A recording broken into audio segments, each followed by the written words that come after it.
is up, tube users? I'm the Stereotypical Gamer, and welcome back to another fantastically fun games for under $15. Today, we are talking about Tactical Breach Wizards. This is one of my favorite games that I've played through recently.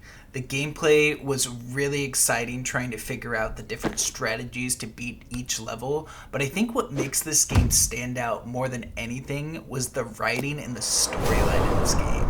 This is one of the funniest games that I've played, and normally comedy games that I've tried lean heavily into the comedy to make it fun, but this game had a really solid core gameplay that is reinforced by the comedy.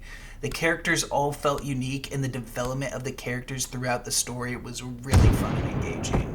I mean, the idea of playing as these, SEAL Team 6 wizards is already a funny concept, but really the writing for each character and just how they develop through the story is what really sets it over the top and makes it just a really fun journey overall. And it's interesting because there is no voice dialogue in this game. All of the story is played out through text that the characters say in speech bubbles and stuff like that. But it's just so well written. And if I were to think about it, I think Jen would probably be one of my favorite characters in all of gaming just because of how well she's written and the storyline that she has.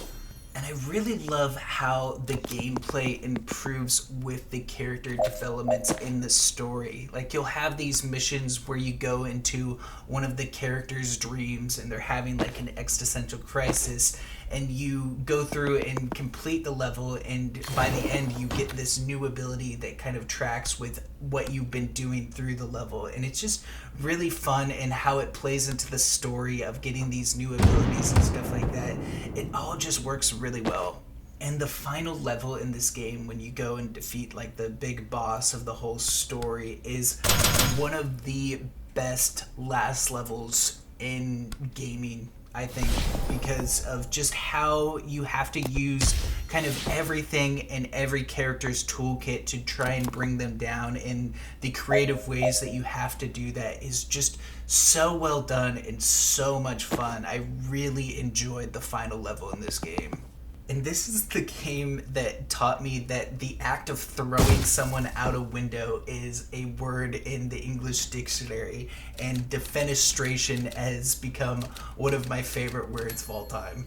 And honestly, if I had played this game last year when it came out, I think this game would have been in strong consideration for Game of the Year for me, just because of how fun the gameplay is and how great the story is overall. I think those are the two things that really stand out and make a great game, and this game nailed both of those aspects.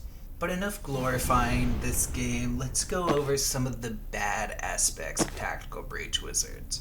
And honestly, there isn't much bad things that I can say about this game. The one thing that I did find a little bit frustrating, though, is some of the bonus challenges you have for certain levels. It really makes it feel like they want you to do things a very specific way. And there's a lot of different ways to just beat the level in its entirety, but then when you add those bonus challenges, it makes it feel like you really have to do things in a very certain order in order to get those challenges completed, which can be a little bit frustrating because it doesn't really give you that freedom to try and figure out different ways to do things. And that's really my only complaint with this game. I think the only other thing that I would say is that I really just wish this game was longer. It took about 15 hours to complete, and then you have about a couple extra hours of bonus material to play through.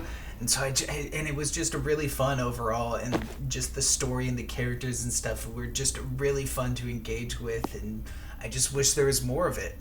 And I think even this game at its base price of $20 is absolutely worth it, but right now it is under that $15 mark, so I have to highlight it in this series because it is just that good of a game.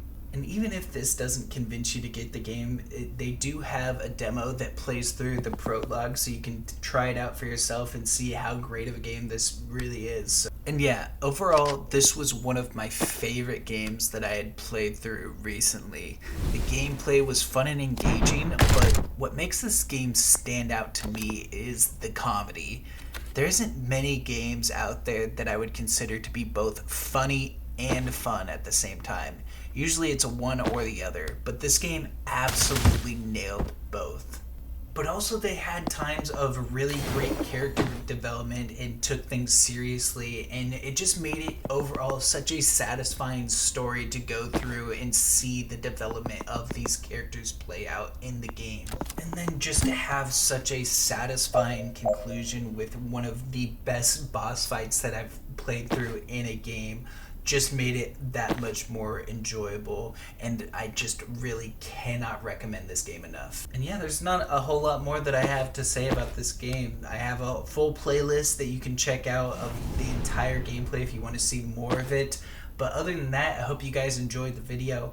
Make sure to leave a like, comment any other fantastically fun games for under $15 that you know of, and I'll check them out. Make sure to hit that subscribe button. I'll catch you in the next one. Peace.